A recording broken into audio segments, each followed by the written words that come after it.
everybody. It's been a hot minute. I am excited to be back. Of course, I couldn't just visit in regular. I had to be on stage for some reason.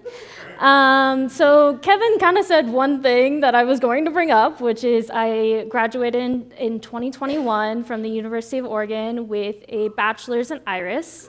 And, no, Dave.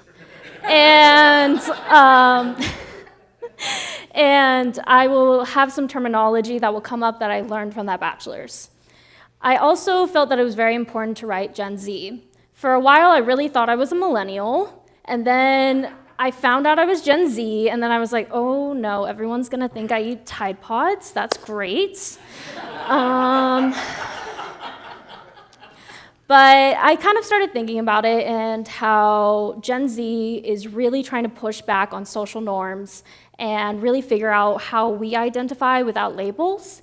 And I felt that it was very important to write that up. So yeah. So first off, I really want to start with a story time, which is going to be at the heart of my entire talk. And I went to an all-girls school in high school. And it was a Catholic school. That's important for the story. And I had to take world religion. And my teacher was probably the most incompetent person ever. But he was absent one day, which was, yes.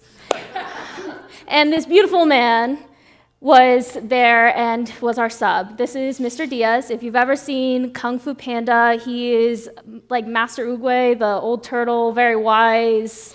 So he would be my Master Oogway. And the topic happened to be about yin and yang. And he was asking us, where do you see yin and yang? And we all stopped and started thinking, and we were like, well, environments, the world, that kind of thing. And he said, well, it's really important that you find the balance within yourself. And yin and yang represents so much: light, dark, feminine, masculine, and there's a million other things that it represents. But you really need to find the balance within yourself first before you can find the balance in the environment and the world. And I was like, whoa, okay. Okay. So that's what my talk will be a lot about, is finding balance and social norms and all that kind of fun stuff. Thank you. And so first off, I want to talk about social norms. Everything that is up here is actually from actual magazines, news articles, everything.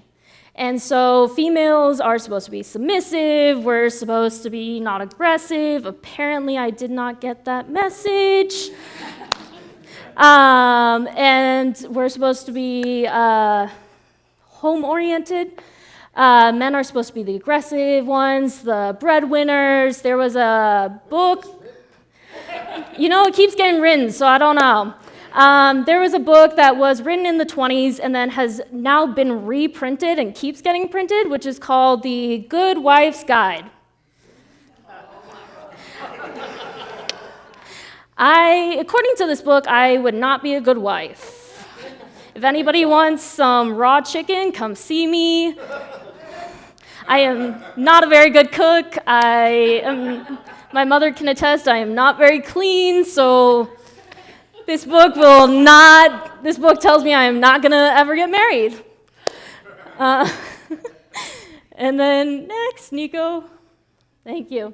So now I'm gonna be talking about breaking social norms and what we do see in a lot of Gen Z millennials in our next generation of how we're trying to break social norms. And a big thing, I think, I'm seeing everybody is clothed, okay, is that a big focus is that every day you wake up and get dressed.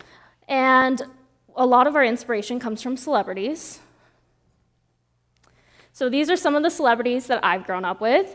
We got Ruby Rose, we got Lil Nas X, we got, oh goodness, we have all of them. And it was a really big deal when Harry Styles wore a dress. It shook people of oh my God, there is a man wearing a dress. And I started thinking about it and I was like, this isn't new. These are some of the people y'all have grown up with. We got ABBA, we got David Bowie, we got Prince. I am forgetting someone. Who would that be, Mother? Katharine Hepburn, thank you. She has reminded me like 50 times, and I still never got her up there. Like Princess Diana's rocking that three-piece suit. Awesome. And then, so one of my other bachelors was in theater arts, and we had a class that focused on clothing throughout history. And so seeing even these photos, I was like, let's take it back a little bit further. We went back real far. So, fun fact, heels were created by men for men. The higher the heel, the higher your status. Now, just imagine your king's walking in with 10-inch heels because he wants to show off. Yikes. And then also during the Renaissance and Baroque era, pink silk was really hard to make because of the dye. And so it was only made for rich men and boys to wear. So pink was a very masculine color throughout most of history. And then makeup was actually first came into the picture during ancient Egypt, and it was mostly worn by pharaohs to show their status. It didn't become like popular for women to add makeup until later on, until like Cleopatra. So men started makeup, very important. And then I also added togas up there because I was like, togas, dresses, pretty similar, so we'll just add that in there. Then next. So, of course I can't talk about all this kind of stuff, and oh goodness gracious, we have so many cables, and I am clumsy. So, of course I had to put myself up there as an example. So I was, a little bit about me, my mom states it's a his, hers, and ours family. We have kids from parents and adopted and all them fancy things. And I was raised in between two brothers. So that meant that I got into burping contests, push-up contests, who could carry the most groceries in. That was my dad's favorite contest. And so I grew up with what the terminology you think of as a tomboy. I loved playing football during recess, but I went to an Episcopalian school at that time, and I had to wear a skirt and knee-high white socks. Really great for football. Really great for football. And so I really struggled with my identity for most of my life, where I felt like I was a girl, but society kept telling me, well, you like football and you like basketball and you hang out with guys and that's it, so you're a guy. And I was like, well, that doesn't sound quite right. And so I've had that kind of discussion and conversation with myself for most of my life. And then when I was getting into high school, I really only applied to all-female high schools. And that was terrifying for me because I was like, I don't have any female friends. They're catty, they're bratty, they're rude. Why would I want to hang out with girls? But I ended up going to an all-girls school, and it was the best decision I could have made because it stripped away that it wasn't boys' teams, girls' teams. It was, there is a lacrosse team, there is a basketball team. You didn't have to pick. And I got to meet some of the most amazing women in my life. They're up there, little prom dresses. I think that was senior prom? Yeah. We're going to go with senior prom. And they're some of my most favorite human beings to today. And they have been so supportive of me throughout high school and since then, of any way I've identified, any exploration I've had, and I am extremely grateful for them. Now, when I got to college, University of Oregon, go Ducks, I was a little nervous because all of a sudden I was like, well, I've only now hung out with women. What am I going to do with co-ed? That's scary. And so I was really nervous to go to college, but then it ended up being one of the most amazing experiences, just like high school, because I was given the freedom to explore who I was and what I wanted to be. And it was so cool. I have a photo of me up there. I was captain of a co-ed flag football team for 2 years in a row. Very proud of that.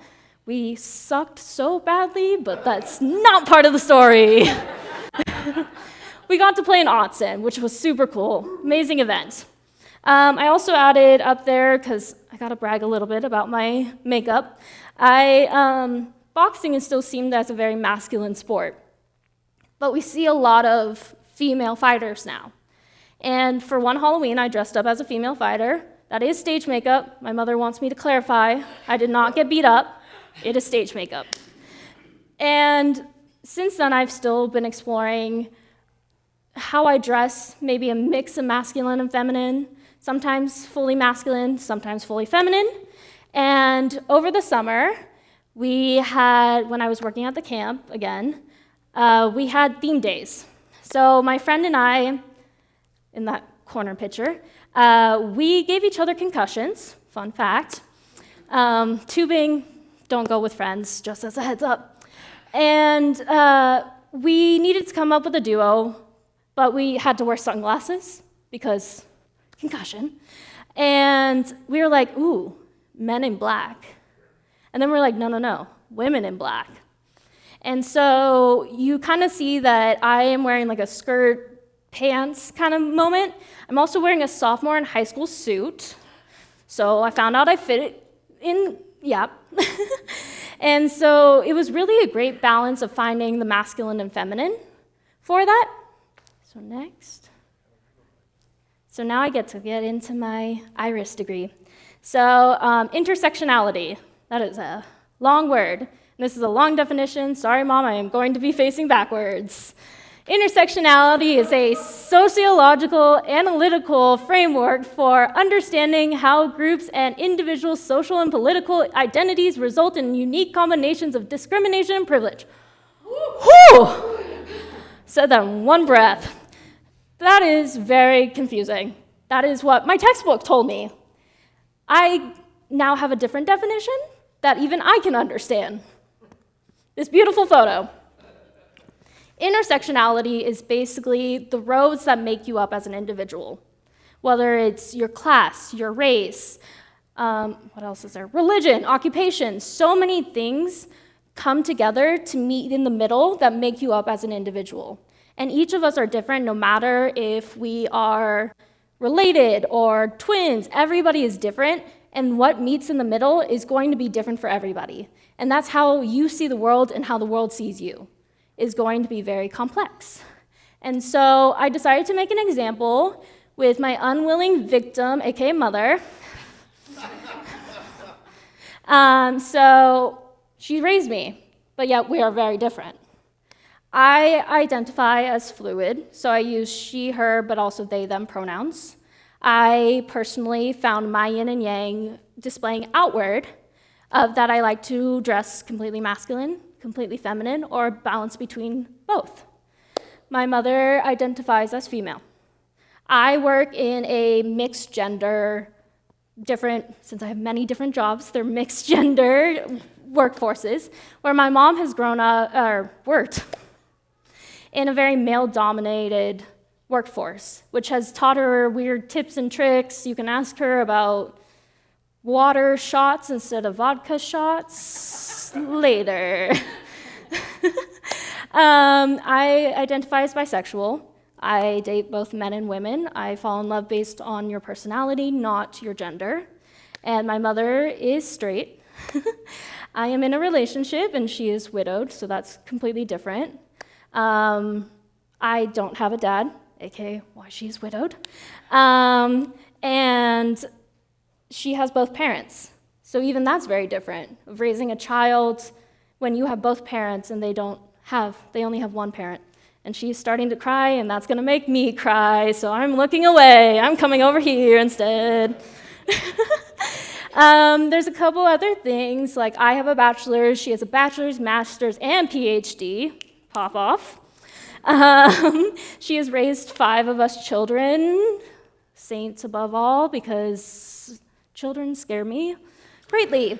I'm Spanish, German, via Canadian. My mother said it was very important to add that because she identifies more Canadian. And we're both American, but she is German and Irish via Canada. I was about to say Canada again. Oh, my word.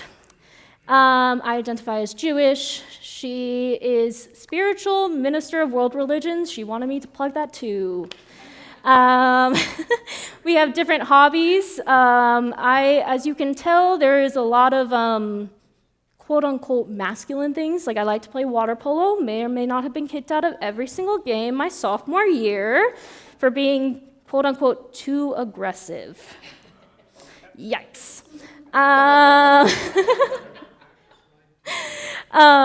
And I just thought it was important to show the intersectionality that makes us all different. Even my mom and I are very different people. And understanding and breaking down your identity helps you communicate better with others and also feel empathy for others, because you can stop and really look at what are their shoes.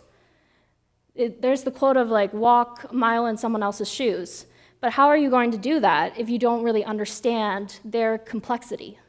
You can only look at one thing or another, but really understanding them as a person is extremely important.